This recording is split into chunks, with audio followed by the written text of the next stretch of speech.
Hey there, we'll be back with a new episode for you next week. In the meantime, we're sharing one of our favorites from the archive in case you missed it the first time around.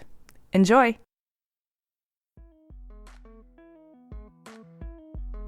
Hi, it's Sandy. Hi Sandy, it's Amy and Jaime from Clever. Hi, Amy and Jaime. Hi. Thank you for rearranging your schedule for us. No, I'm here. I'm here and ready. And I was really pissed that we weren't talking, let's say, at 7:30 when I would be having my daily scotch, because you said I could drink and curse, and I'm unfortunately going to be way too sober. But here I am. Well, we can always do another interview at a scotch hour because I like those. They tend to be really loose. Okay, that's a date. Hi, everyone. I'm Amy. And I'm Jaime. And this is Clever. Today we're talking to Sandy Chilewich. Sandy's a pretty amazing woman. She's responsible for legwear hosiery brand Hue, which she founded in 1978 and which has since become a wardrobe staple and a household name. And I have owned so many pairs of Hue stockings over the years. Me too, in all the colors and patterns. Mm-hmm. But now she's the Empress, founder, and creative director of Chilewich Sultan, an innovative textile company well known for its placemats, indoor-outdoor rugs, and tabletop accessories, many of which I also own. Yes, and if you haven't seen them in Jamie's house, you've definitely seen these items. Particularly the placemats are in almost every cool restaurant you've ever eaten in. So she's a very talented designer, yes, but her main magic power is probably reinterpreting underutilized and overlooked manufacturing processes. It's really exciting to hear how she was able to take these discoveries and build them into very profitable businesses. So have a listen to our talk with Sandy Chilewich.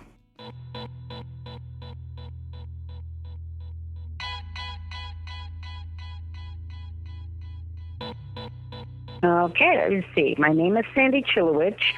I live in New York City. It's kind of ambiguous about what I am, but I would have to call myself creative director of a company that I founded in, the current product line in 2000 and the little bridge before I got to this product line in 1997. And it's a design company where we design textiles and then make many, many finished products with those same textiles. And let me just add, my husband, who was an architect and who is now my partner, joined me in about 2001 and became full-time, and we changed our corporate name from just Chilewich to Chilewich Sultan. I still got precedence, because my name is first. And he's my partner in does a number of different things than I do, and sometimes we overlap and argue a lot, and then we separate and do our thing again. That sounds awesome. It's a little messy, but actually people, sometimes Joe and I are we just did this the other day. We had this interview with somebody, and both of us were asking her questions, and often, he and I I feel like we're arguing with each other, but then she wrote back at the the next day thanking us for meeting with us, how much she loved the way we interacted and how it was exciting to see a couple talking like that, and thought, God, I thought this was going to look really stressful, but it wasn't. I mean, perception's reality, so I guess we're not as bad as I think sometimes, anyway. Sometimes what feels like a tete-a-tete, is really just pistons firing back and forth to arrive at the same destination or to arrive at the same path towards a destination. Well, that's interesting that you say that, because I always feel that way, and I always feel that comes off, that I'm aggressive or something, and then other people, thankfully, don't look at it that way. They see it as just, talking. Conversing. Whatever.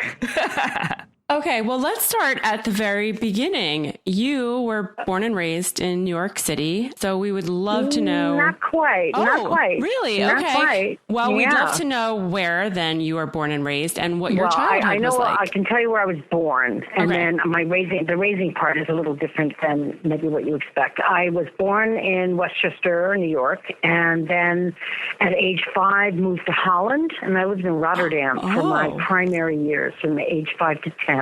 Oh, cool. Wow. Yeah. That's awesome. Why did you end up there? What was that about? My dad, was doing business and he was traveling so much. He just thought, actually, he lied to all of us and said we were just going for the summer.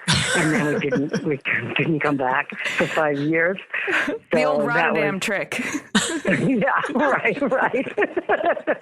It can't be done anymore because everyone knows. Yeah, so that was, I often speak, I used to speak to my kids and, like I kind of immigrated twice. Once, as a child somewhere else, and then coming back to America after living in Holland and going to a Dutch school, I felt like an immigrant again. So that was my early beginnings. Oh, that's really interesting. So did you end up speaking any of the language, or what was it like being in a foreign school when you were that young? It was not easy. It was definitely not easy. And yes, I was completely bilingual. I went to a Dutch school and I was not well liked because, as you probably know, children of that age are not very tolerant. And, they were eating sprinkled chocolate on bread and butter, and I was eating tuna fish, and that alone was completely like warfare. So it was kind of traumatic. But I think at the end of the day, it probably made me a better person. I'm not sure. It was hard. It sounds hard, but how did you react to that? Did you become withdrawn or did you become kind of scrappy? I think I was a little depressed with that then. Oh. But I think I was pretty scrappy. I think so. And then I came back here, and the first day of fourth grade in a public elementary school, first day, literally, they got up and did the Pledge of Allegiance, and I didn't know what they were doing. And they're also, most kids are looking like I look like a foreigner. And then this one little girl was really nice to me, and that's a whole nother story. And, she really befriended me. I used to speak to my children about how important it is to do that. But I don't know. I survived it all, and I guess it did make me scrappy. When you came back in the fourth grade, did you come back to New York City or back to where you were in upstate? Well, it was back to Westchester. So Mount Vernon was in Westchester, and then we went back and we lived in New Rochelle.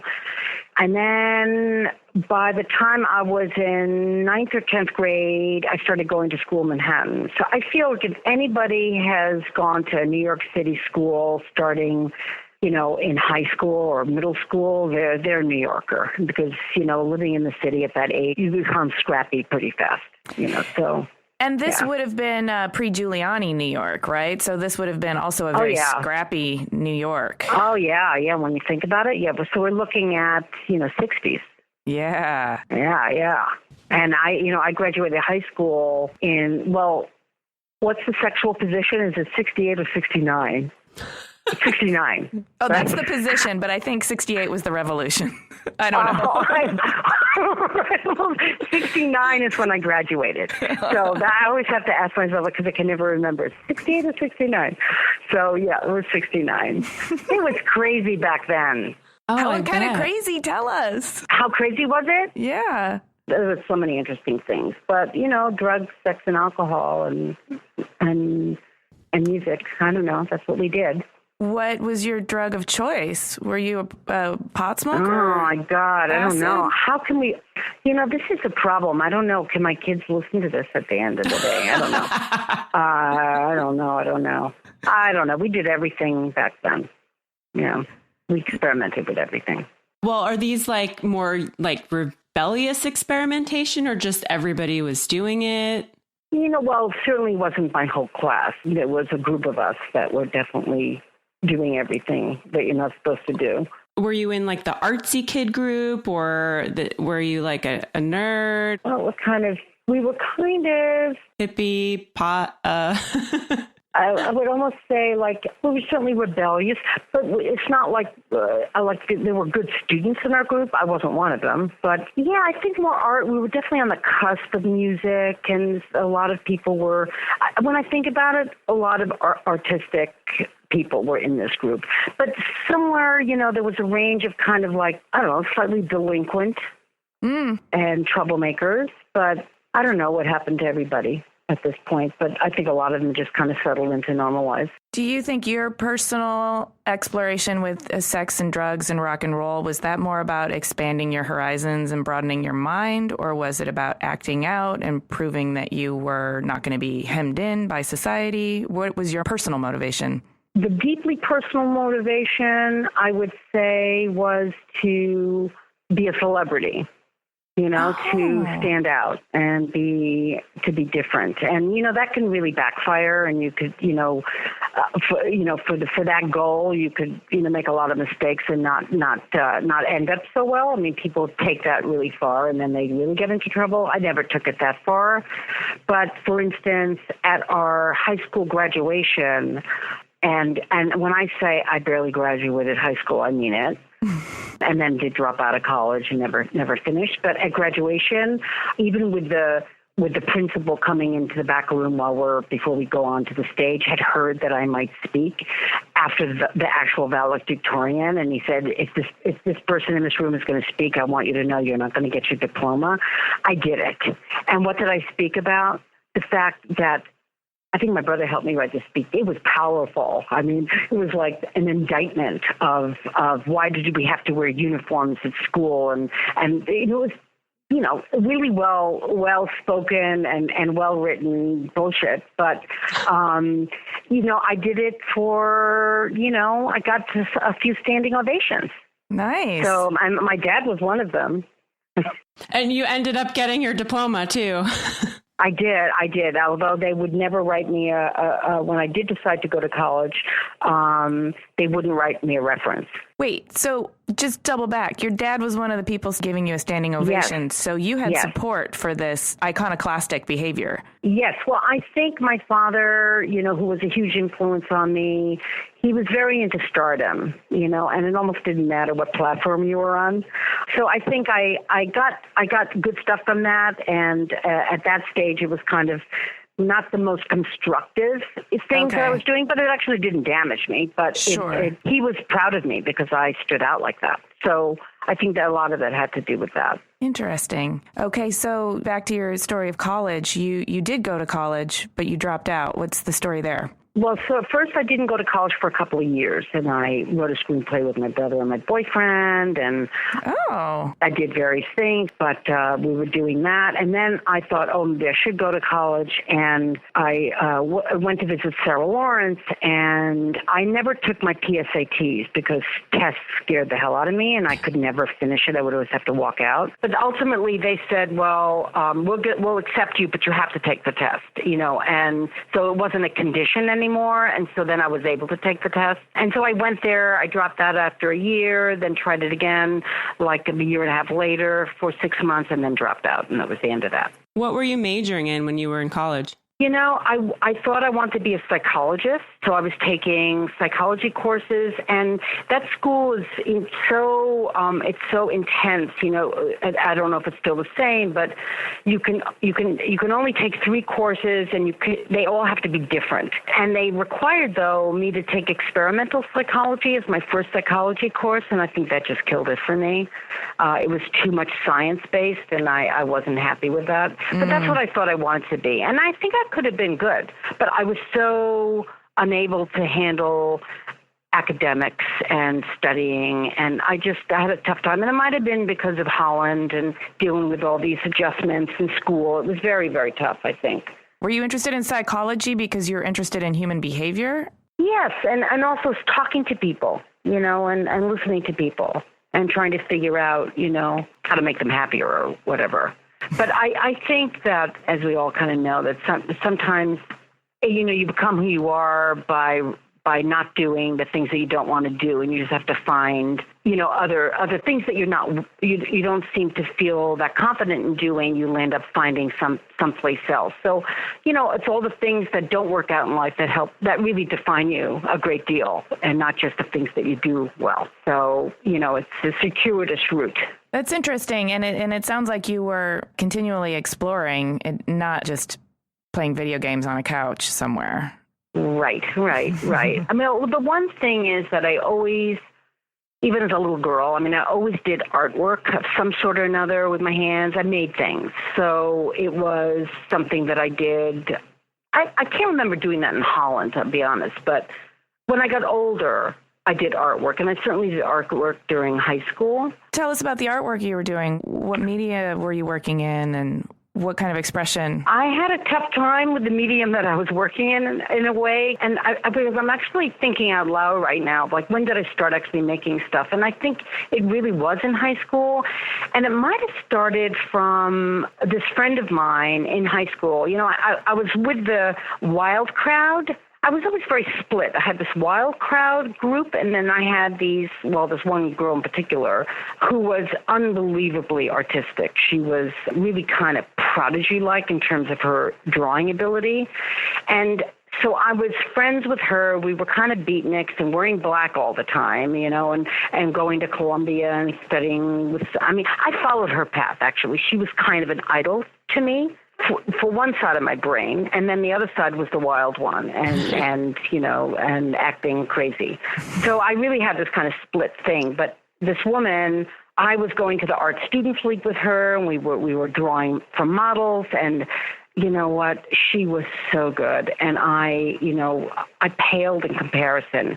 But I think it must have kind of ignited something in me, because I started to do art in, more seriously, my own kind of art. Kind of the beginning of college, I found my own thing, my own kind of artwork. I kept trying to do what was more conventional, drawing and painting, and I was very, very bad at that. And then somehow or another, I started to play around with something else, and I don't remember my first effort. I don't remember what that was, but it landed up being collaging and basically three-dimensional stuff.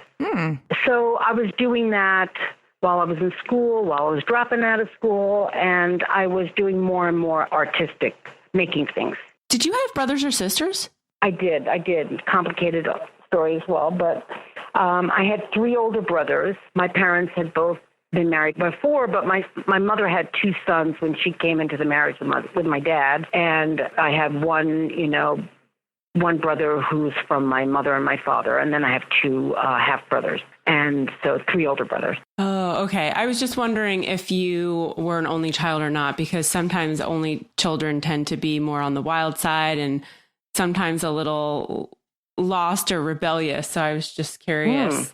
Oh, I find the same as with the youngest children. You were definitely the youngest, right? Yes, definitely. Oh, yeah. So maybe there was some desire to stand out. Yes, you have to fight for your attention. And being the youngest of 3 boys, I mean, lots of reasons to want to stand out. With college not really working out, did you have a plan B or a game plan for what you were wanting to do with your life? Well, honestly, I have kids that are grown, and I have a lot of people working for me that are kid-like. I don't know.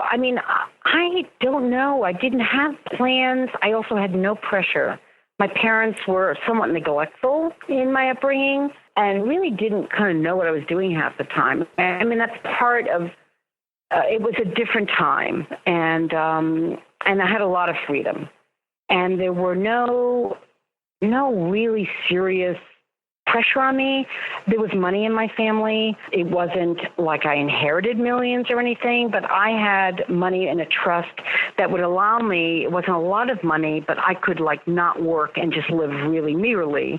But I didn't have this humongous pressure. I got to get a job. But I did. I mean, I did ultimately find a way to make money, but it wasn't the same kind of pressure that maybe my peers had. And you started the Hue Legwear Company, which, just a personal note, I have worn so many pairs of Hue tights in my lifetime. I can't even tell you how many crazy colors were you there I've at had. The beginning, though? Your mother must have had them. Wait, in the 80s, I wore them all. In the 80s, yeah. In high school, late 80s. Oh, that's nice to know. Yeah, you're probably at least partially rich because of me and Jamie. Right? All the different colors I used to wear. Thank you very much. So that actually started in 1978, and it's an interesting kind of accidental story. Do you want to tell that to us? Yeah, I mean, so in a way, the story I was telling you kind of leads up to that, because when I was doing my artwork, and I thought maybe I was a fine artist, I sent my artwork out to all these galleries. 90% of them didn't even answer me. The rest rejected me. And this one gallery said, I'd like to see your work in person. And I don't remember the gallery name, but I know they were on 57th Street, and they were a small, very, very nice gallery. And I go there and show the guy my stuff, and he said, and they were collages at that point. And he said, your work is very commercial. Have you thought about being a commercial artist? And I felt like, stabbed me in the heart, because I was not a fine artist. What's a commercial artist? It sounds crappy. And I, walked down 57th Street in tears. Oh. So, and it wasn't like that was, hey, maybe I am a commercial artist. But because I was doing collaging, but I also did a lot of three-dimensional kind of these sculptures with plexi, I started to make jewelry, but everything that I could do myself, not soldering, but more beading and working with wire. And I did start selling them, and I lived in a loft in NoHo back then. It was like no man's land, and all of us artists lived in the building. And I had such a long story about my partner and I in that building, who became my partner. We found these Chinese shoes, and I don't know how much detail you want. It's a great American dream story. Then we want it all. You want it all? Okay. Yeah. So I'm in the building. This is Broadway between Bleecker and Bond, and we're looking at, what are we looking at? We're looking at 1975. I mean, there was nothing there, and we were like, there were 12 floors. Some of us had full floors. There were factories in some of the floors. We were paying rent. All of us were artists of some sort or another. And I was making jewelry in my loft, and I was going to stores and selling it. And actually sold to Bloomingdale's and sold to Bergdorf's, and I, handmade them. And I wasn't doing a lot, but I mean, I was doing it full time, but it wasn't like I had done it for years. But I was doing that, and then one night, that's an amazing story, because we ultimately all got together and bought the building, because it was for sale, and we were afraid we'd all be kicked out. And we bought this 12-story building for like nothing. Oh my and God. then we all owned these full floors, and we sold the factories whose leases were up, so we got our money back, whatever we put in. It was an amazing real estate coup, what we did. And it just doesn't happen anymore, but it was amazing. And so I had 3,600 square feet that I then sold for cash like 2 years later. Oh, man. But anyway, so in the process of buying the building, there was another woman that taught art at St. Anne's in Brooklyn, and she had gotten her master's from Yale, and she and I were, after one of these building meetings, were looking in her closet, I think, and we all, at that time, all of us bohemian artsy women, were wearing these black Chinese Mary Jane shoes that you buy in Chinatown. It's just that cotton canvas flat that has this like strap over it. So that was kind of cheap chic to us, and we were all wearing them at the time. And that night we were drinking wine, after one of these meetings, and we're looking at them and thinking, God, why doesn't anybody make these in colors? And we were kind of drunk, and we, she had Clorox and I had Tintex in my place, so we bleached out the black and overdyed it. And then I had a pair, let's do that one too, and we overdyed it. And we went to Chinatown that weekend and bought a lot of them. They were all tiny sizes. I don't even know how when we wore them, it was really hard to find like a normal size shoe there. So anyway, we bleached out a bunch of them and dyed them. And at the next building meeting, everybody that came in to the building meeting said, oh my God, where did you get these? We'd love to have them. And then one of the guys in the building, his name is Knight Landisman. He came to us and said, if you ever want to sell these, I'd be your sales guy. And he ended up being, I think, publisher of Art Forum or something. We thought, okay, let's do this. So we went to Chinatown, bought more of them, and I had, because I was making jewelry, I had an appointment with Vogue to show them my jewelry. And we had the shoes, and I said, you know what, let's show them the shoes too. So Kathy and I go up to Vogue, and at that time, this was Grace Mirabella. That was the person before Anna Wintour. She was there for years. And you could go to Vogue. I mean, I had an appointment months in advance, but you see one of the fashionistas that worked for her. And we walked in, and I showed them my jewelry. It was kind of like, and then we showed them the shoes, and like they all like said, hold on a minute, and then they leave the room, and we're sitting there, and then Grace Mirabella walks in. Wow. It was crazy. This was on a Friday, and she said, I'm going to make you superstars. I'm going to make you world famous, And she said, these are amazing, and we're going to Sardinia on Monday, and we need all of these in size 10 on Monday. Can you do it? And we made these shoes like soup, try a little this color, a little that, and they were all these organic kind of vegetable, like eggplant colors and mustard colors. And she said, we need them all 10 on Monday, and can you do it? And we said, okay, we'll do it. And I'm telling you, I don't think we slept for 48 hours. And first of all, finding, I think she needed like 10 pairs of size 10 or something. We had to go through Chinatown and finding size 10. We had to buy full cases of 40 shoes that were wholesale, and there would be maybe one size 10 in each box, and we had to buy like all these boxes. And the shoes were still wet on Monday. We were hand drying them with a hairdryer, and off they went to Sardinia. And they came back and said, you got we're giving you a 2-page spread. What's the name of your company? Who are you selling to? And so it was Shoes by Kathy and Sandy, and we called them Hue Shoes. And we started selling them to a lot of places and getting tremendous press. We didn't know what we were doing, but this was at the beginning of color. It was when you could only get a towel in 6 colors, and you could only get a T-shirt. It was just starting. They can get a T-shirt in 15 colors. It was very early. So we would shop around on the Lower East Side and Chinatown and buy stuff that you would never be able to get in colors, like these cotton gloves that we found and cotton snuggies. Those are like long underwear. And then we got cotton nurses stockings. And we offered all those things in millions of colors, and we just called it Hue at that point instead of Hue Shoes. And then all these women, which is really more your mother, were saying, God, can't you make it tight? And at that point, the only things you could really buy that weren't socks, and there weren't many of those out there, were pantyhose, kind of sheer pantyhose, or danskin tights that came in like, ballet pink, black, and maybe one other color. Right. Oh, okay. Yeah. So we started with, that's how we ended up making hosiery. I feel like I've been talking for 10 minutes. No, it's such a cool story, though. Yeah. I mean, it's just so accidental. And I can't even imagine having the opportunities that you had for this company. That just seems like crazy awesome. Well, you have to be really kind of young and stupid, and you definitely have to be young and stupid and just not afraid of taking chances because you don't know any better.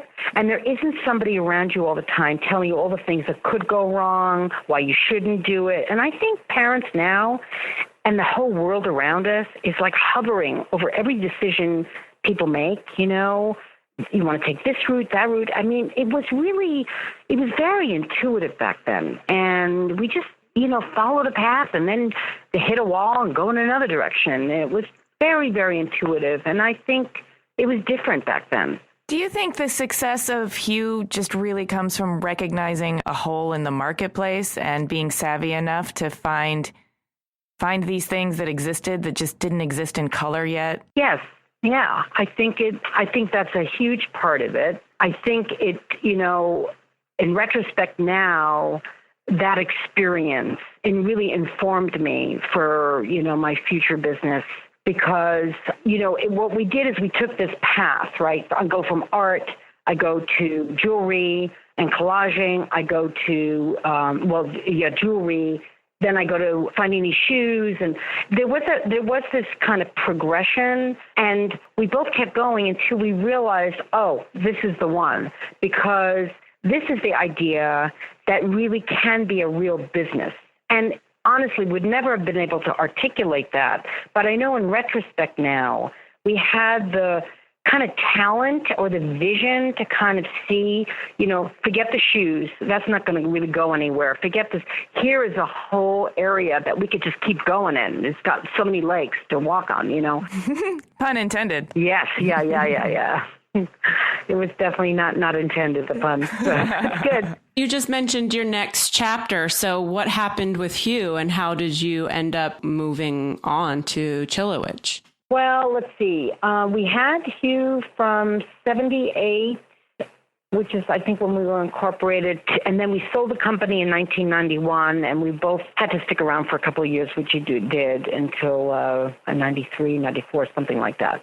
So we learned every lesson in the book, I mean, in terms of making that business actually work. And when we sold it, we were a $40 million business. Oh, my God. We just, I mean, oh my God, at the beginning, we were going to lose the whole thing because we didn't know what we were doing, and we just had to correct a lot of mistakes, that we made early on. And we learned, so deeply, so many lessons. Can you share some of those lessons? Yeah, let's see. I mean, what inventory means. For instance, you can't just keep making and owning product. You actually have to make sure there's a balance between what you ship out and what you take in. I mean, it sounds pretty simple, but neither one of us had ever taken a business course or anything. And, it took a while for that to really sink in and that you can control that. Hosiery is really an accessory, and you have to be, as opposed to what I'm doing now, you have to be very sensitive to what's happening in fashion and the colors that people are wearing. So, I mean, we made colors that we wanted to make, and we really weren't looking at what was going on. So we would make a ton of red, and we were wondering why nobody was buying it. The biggest thing, I think, and the one that I think really turned us around is early on, a mentor of ours who, wasn't that much older than me. He was a friend of my brother's, and he was a business guy. He looked at us both, and he said, right now, for you to make it, one of you has to sell full time. That's it. That's what you have to do. You're not going to make it unless one of you sells. You can't both be designing and doing all that kind of stuff. And that's what I did. Basically, I did the selling and the marketing. I mean, I designed also, but my first and foremost job and crazy, ambition was to sell more and to market more. That was an amazing learning curve. Yeah. So you mentioned fashion, you have to pay attention to the trends. Is it different in the home decor or interior design business? Yeah, I think so. We don't have to work with a seasonal palette necessarily. Yeah, I mean, we're not, with hosiery, you have to kind of work with the clothing out there. I don't do any of that here. I don't like to look at trends. It all kind of comes more from within and from art and other kinds of inspiration. But no, I don't look at trends. And I hate it when people talk about trends. Well, we won't talk about trends, but it's great that you can kind of create from a totally different place. I'm sure that offers you a lot more freedom than having to figure out, what's in style this month or something. Yes, it is very liberating, and it's working. It certainly makes us very distinctive, and we don't follow anybody, and if it's been done, I don't want to do it. And originality is definitely my greatest mission. Okay, so Chilewich, the next chapter, how did that start out? Oh, wait. Let's hear about, didn't the Ray Ball happen in between Chilewich? Yes, that happened in between. So we sold the business, and then when we left, that I also was expecting my second child. I had my first kid at 37 and my second at 44. So I'm a poster child for women that have children later in life, and I'm all for it. I could have done it any earlier than that anyway. Right on. So when I sold Hue, I stayed on for a couple of years, and then I left, and I had several ideas about a next product, and I knew I didn't want to be in fashion so much, or I didn't know that right at the beginning. But I had three ideas. One was in the jewelry world. One was in the kind of shoe slipper world, funny enough, because that's where I started. And then the third was this idea that I had, and I was very obsessed with the butterfly chair, which one that is, with the wire frame, and then you have the cotton canvas.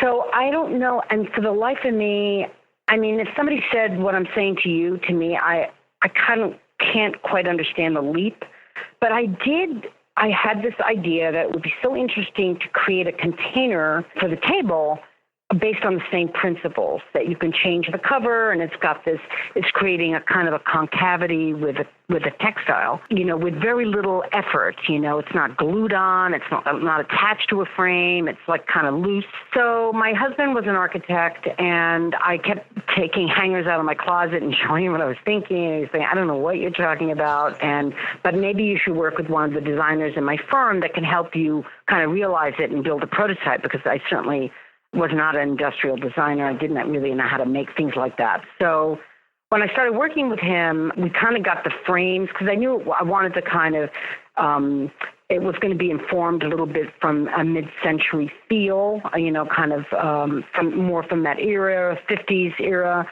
And once we got the kind of structure and we were thinking about the textile, completely subliminally, when I'm looking at various textiles, I kept wanting to do stretch, because I was so into stretch from hosiery. And towards the tail end of hosiery, I was making a lot of power mesh stuff. It wasn't about knitting hosiery. I was taking cut and sew. Like I was taking power mesh and making them as camisoles. We were doing all kinds of things like that.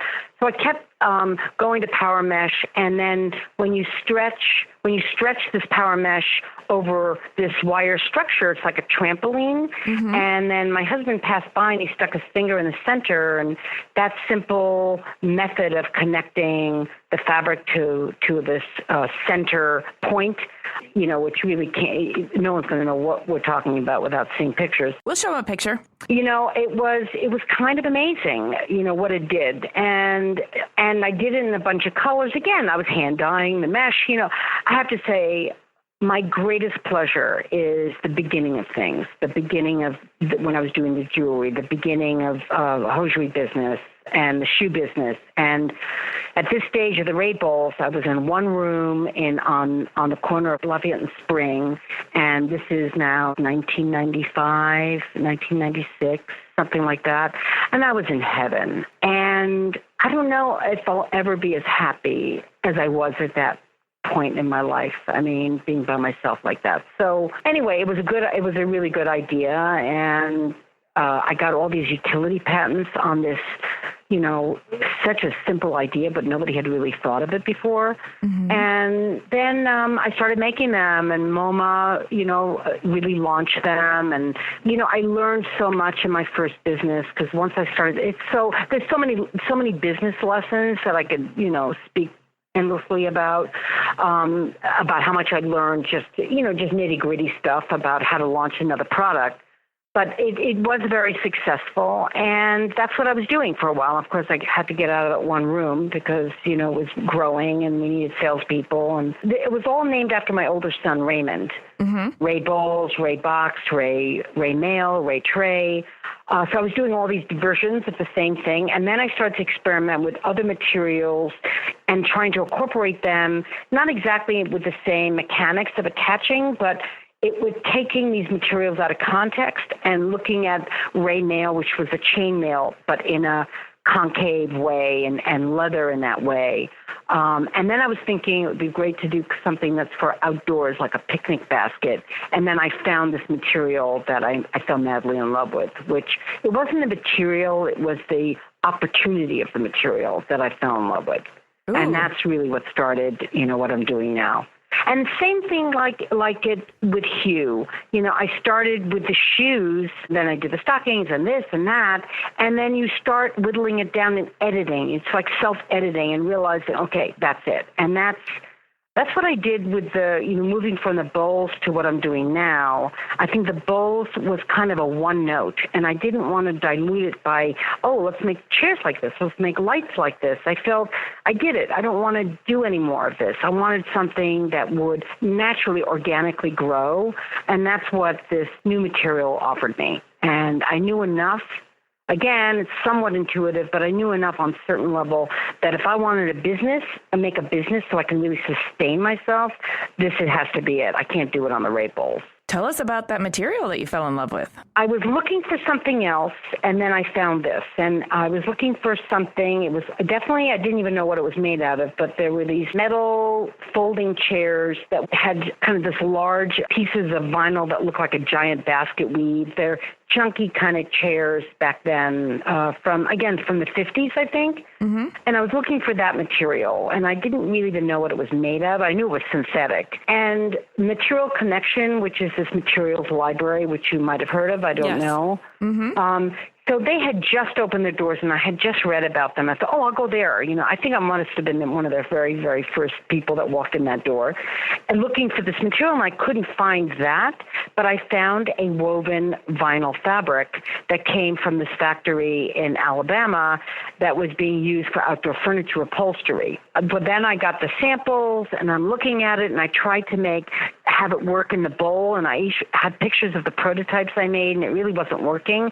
But I realized that the material was kind of amazing. And then learning how it was made, I thought, there's so many design possibilities. This material is so underutilized. There's so much stuff you can do with it. And, I made a placemat. I actually made some shoes. I made a bag. I made all these various things. And then I went down to Tuscaloosa and met with them.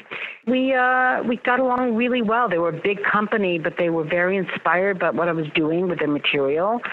And that was, very early on. I guess I introduced the beginning, like my first placemats and bags, maybe in 2000. And it's expanded like crazy since that very first time I started, with my husband being an architect and him thinking about various backings for the material for different applications. And it's just expanded, a lot. Now it's, back to kind of where I was at Hue, at that stage. So it's building things from scratch. That's your favorite part, is building things from scratch? It is really, really, really, and especially if there's continual room to grow, so you can keep doing that. I can't imagine being in a mature business where all you do is do the same thing but in different colors. I think that would be tough for me. Yeah, there's something really exciting about watching something grow and the possibilities and opportunities that exist with something, and you can kind of foresee that. And there's something really inherently exciting about like the seed of something.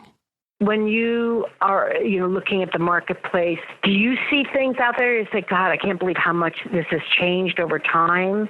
Or you look at a particular company and think, this is such a great idea, what they did. Yeah, I think Jaime and I both have like a few ways of analyzing what's out there, right? There's a need for things that we notice when they're missing.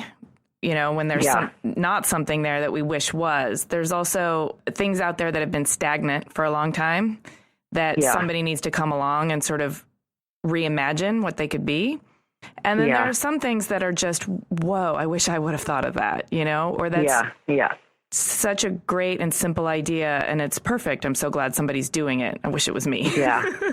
I suffer from a lot of that.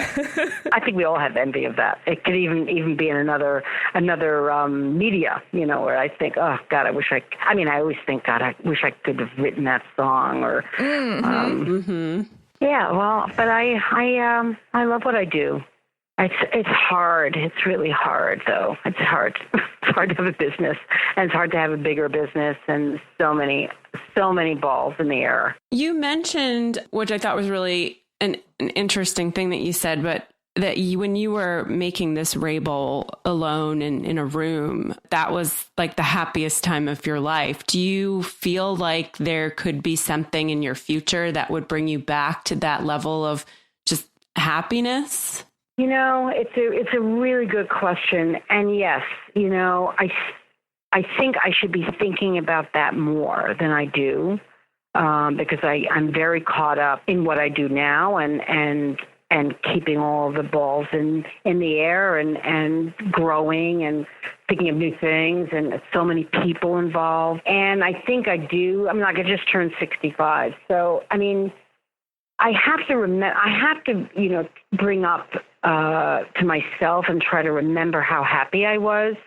But the thing is, what's tough is, everything, if you live long enough, you go back and you look at these funny connections, like that first gallery owner saying, your work is very commercial, basically saying you're really not a fine artist. I think very early in my life, I realized I liked making multiples of things, and I like a wider audience. I like to be able to reach a lot of people. So if I were to think, one day I'll,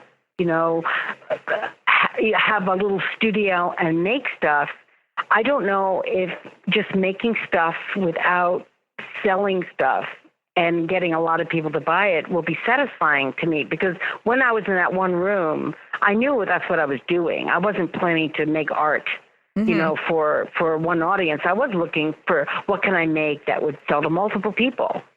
So I don't know, what I'll do at the end if I don't want to make art. I guess make very, very, very limited editions, and I don't know what I'll do. You also mentioned when you were conceiving the Ray Bowl that in addition to being your happiest time, it's because it was the genesis, the beginning of a project, and you knew that it was going to go on to sell multiples. I mean, if you could get yourself into a position where you're just doing new things all the time, would that make you happy? That's interesting. But what am I going to do with those things? You're going to have a team that takes care of it, that sells it. Oh, I see. That's a fantasy. I don't think that happens. You think that happens? I don't think anyone gets that. I don't think so. You still have to be your own CEO, huh? I don't know if, this idea that, I could just have these ideas and other people will make them. I mean, to some extent I do that now, but you still have to manage people. And I mean, I guess I could be like, but I wouldn't want to do that. It would be too much pressure. Like all these major designers out there that, that will on a consultancy, design a line of something for a big brand, right? And their name's attached. They don't actually have to make it. They just have to design it. I don't know if I could do that, because I don't think I'd come up with I don't know if I could do that. Maybe I could. I don't know. It sounds really scary to do something like that, because to actually have somebody pay you for an idea and then have it not do well, I think it would be really hard for me. The best thing about this conversation is it's making me think about how happy I was, because I definitely it'd be nice to look forward to being happy like that again. And I have to say, when you have a big business like this, those moments are few and far between, unfortunately. It's not like I'm unhappy, but not that bliss.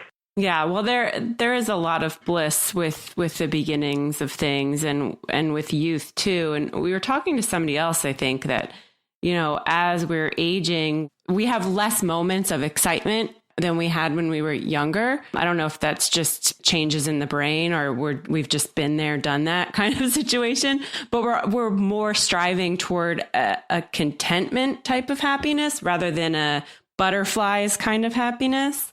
Do you feel like you're at that level of contentment in your life, or do you feel like you're still trying to get there? It's such a hard question. I mean, there's so many different kinds of contentment. Yeah. I think my emotional state is an infinity from morning till night. You know what I'm saying? The range is so great for me. And I can't tell if I'm manic depressive or it's just being a business owner. I don't know. I think it's just being a business owner. Oh, okay. Okay. Well, I don't know. I can feel contentment sometimes. I don't think I could ever feel contentment with the business that I have. I don't think, with a growing business and the pressures of a growing business. And it's intense, very intense. Well, you caught me on an intense day. Every day is intense, but. What would you say are some of the greatest pressures? I mean, I don't have a giant business like yours, but for me, I think it would be feeling responsible for all those mouths to feed. Like once people join my team, I now have to make sure that the business is able to keep them employed and pay them a living wage. And that seems like an intense pressure to me. What would you say it is for you? Well, I think I'm attuned to what you're saying, that the biggest difficulties or challenges is always a people part. And I was on a panel once and somebody said, well, what keeps you up at night? And there were a bunch of designers and every one of us said it's the people.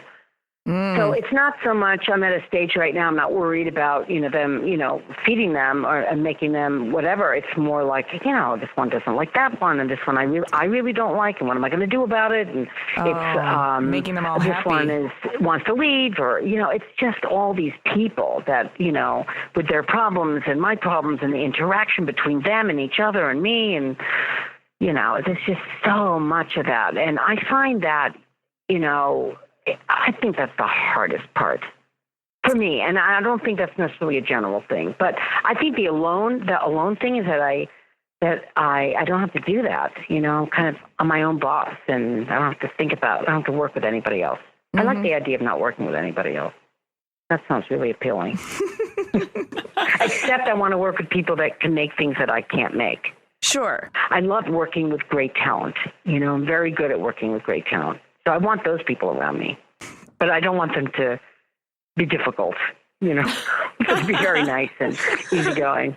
Talking about working with people, we know that your husband is the CEO of Chilewich Sultan. And what's that like, working with your main squeeze? Wow. Let's see. Well, within a couple of years, we were in therapy together. I mean, that was like, oh my God, it was hard, very hard. I mean, because both of us had been our own bosses. I had, actually wanted to, my partner and I both wanted to kind of separate after all those years.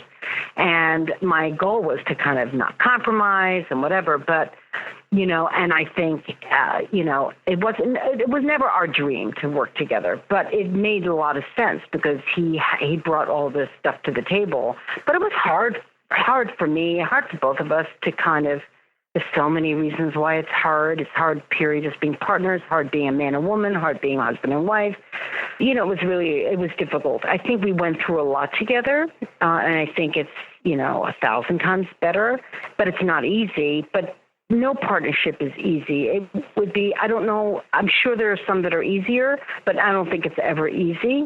But what I can acknowledge and feel very grateful for is the stuff that he brought to the table that never would have come from me. I mean, it's this mixed DNA now because he brought American manufacturing in. Like, I wasn't importing anywhere, and I probably wouldn't have done that. But I would be subcontracting. I would have other people make it in the U.S. I wouldn't be making it myself.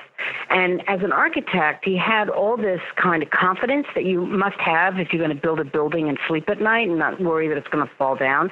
He definitely had that kind of confidence that, he could do this. Mm-hmm. And, we're pretty much vertical, and this was painfully done over time.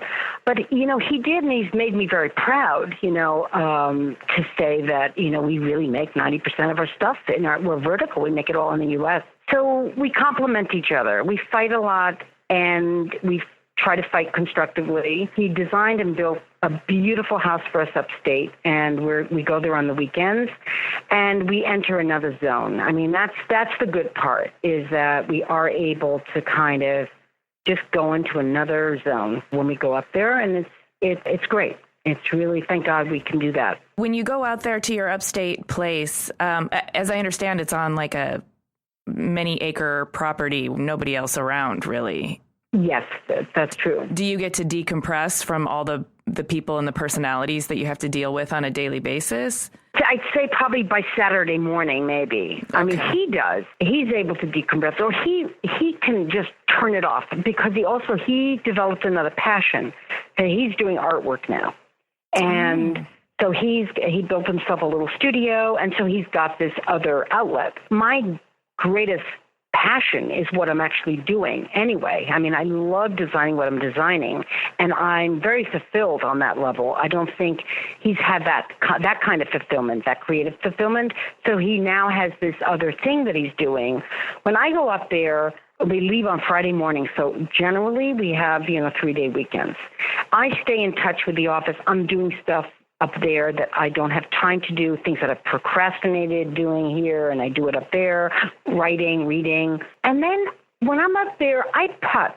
And I have to say it's the most, and it's very, very zen for me. I mean, it's like I have no agenda, and I move from one thing to the next. I could be looking something up online, and then I want to iron those napkins.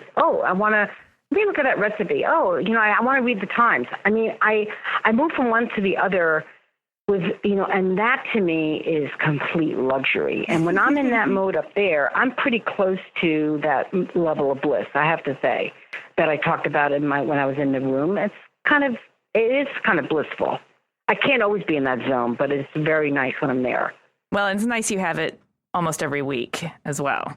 Yeah, I strive to have it every week, but I sometimes anxiety goes through. But when I have it, I feel very lucky. So how's it going, you think? That's fascinating. Going great. Yeah, we're super fans. I've been a fan for many, many years. And, I look to female creatives and female entrepreneurs, business owners, because I myself am also a business owner. And I think because you've built now 2 very successful businesses, are there any particular things that you would call out, or maybe some advice that you could give to other female creatives or entrepreneurs? Let's see. By saying female, I don't know. Or just designers in general who also maybe want to design and run a business. Well, I'm going to go back to the first question. Let me try to think about that, about a female. I mean, I think you have to be yourself, and you can't try to pretend what you're not. I think women are in the minority in so many arenas, as we know. And the only way, I think, this is so personal, and I've never really said this before, but I hadn't thought about it. I think the only way to get ahead, let's say, or become known in a field that is predominantly male or whatever, there's no other way to do it except to be yourself. I mean, you can't try to emulate or try to be like anybody. I mean, when you really tap into who you really are and you really are honest and express it, that's when you gain power, I think. That's when people listen to you. That's when people see you. It's about really being yourself. I guess I would say that. Thank you for that. It's true when I think about it. It really is. I mean, I think there's truth in that. Yeah, there absolutely is. And I think sometimes, though, it does take a while for someone to find out who they really are. And sometimes you have to fight through that period of time where you're like, I should do this because so-and-so is doing it like that. And eventually you land on the realization that it doesn't matter if you do it the way so-and-so does it, Right. Well, in my personal experience, too, I've had so many people want me to be something. And so I have to sort of be patient during that phase where they figure out I'm not what they were hoping I was. I don't fit the box that they thought I was going to be in. And I just have Sounds like you're talking about parents or family. Yeah, there's parents in a family, but I'm also in the TV industry. And so I've been, cast in certain television shows or roles where people want me to be something that they think will fit the format. And they're sort of unprepared to have a wide berth for me to just be who I am. So how do you deal with that? What do you do? I deal with it usually by trying to find the middle ground. I don't know that I've always dealt with it the best way, but I realized pretty early on that I'm no good at being anybody else.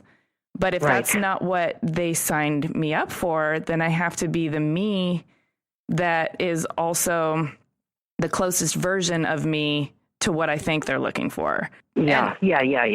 But that doesn't fill you with joy at the end of the day because you're not at peak expression, right? You're not being the fullest version of you. When you're trying to modify it slightly. Right. You mean. Right.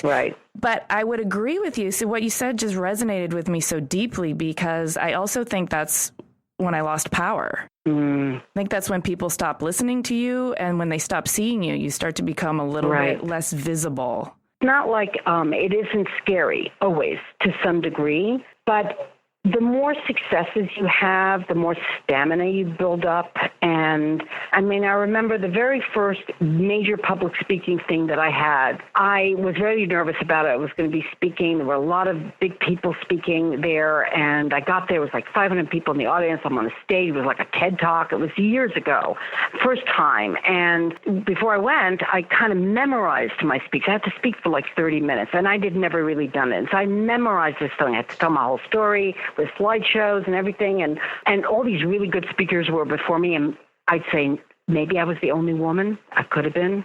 Anyway, I was nervous, but I got up there, and I memorized the speech, and I'm telling you, I completely blanked. I didn't know what I was talking about, and I stopped. I can't even see anybody because the light's on me, and there's a million people out there, and I had a complete panic attack. And I said to everybody, I'm having a panic attack, and I don't know what to do. Maybe somebody should give me water. And then I said, maybe somebody should give me a vodka, and everybody laughed. And it was like, and then everybody ran up with water and they're laughing. And I threw away the papers and I did a really good speech, I think. And people used to say to me, and they still do, they say, I saw you at that thing. And I said, did you see the panic attack? No, I don't remember that. That was my lesson where I realized people really do want to like you. They're not fighting you. They want to like you, so I don't know, but I always struggle with it. I'm getting easier, walking into a meeting, and definitely if there's a room full of guys in suits and it is, I can start to get, like I'm not going to be able to be me. And then I find, what? I'm just going to be me. And then I worry that I'm going to be the crass me. I'm going to be, not only I'm going to be tough, but I'm going to be like a bitch. I'm going to seem like not a feminine woman. I'm going to be bossy and a ball breaker. aggressive. Horrible things go through your head, Yeah. It's tough, but I don't know. You just have to be yourself. And I don't know, some people might walk away thinking certain things, but yeah, but I definitely, I think now that I've said it, I think it's the truth. Even you have to be prepared, and that's why we don't do it, that you might fail in something because of it. You might discover, I don't want to do that anyway. I mean, I don't know. Yeah, but I guess that's all just grist for the mill, right? That's information to move forward with. Yeah. Absolutely. Yeah, and I think you can't be afraid to fail. I mean, we're all going to fail in things that we really want, or, if you're a business owner, you've got lots of failures, but then you learn from them and you move on. What's next for Chilewich? What's next for you personally? What's happening? Anything exciting going on? Well, product-wise, I can't really say what it is, but I think I have something that's kind of transformational about how one looks at a table setting. So I can't tell you what that is yet. I was told not to say anything. Oh. It's not, believe me, it's not, definitely not rocket science here, but it's just personal to me. And it's it's one of those things that's quite simple, but it's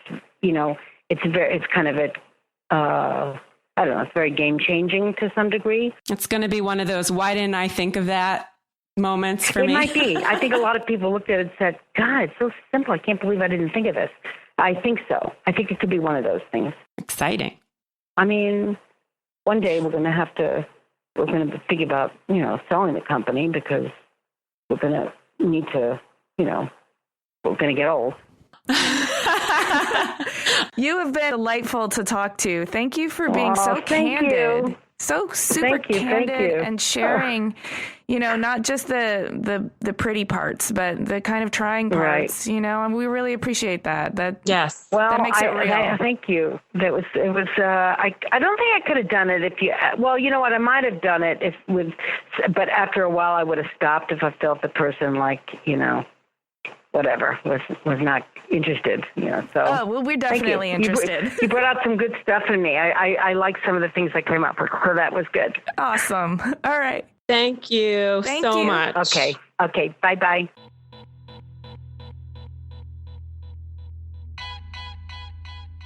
Oh my God. I didn't think we were going to get that great stuff from her.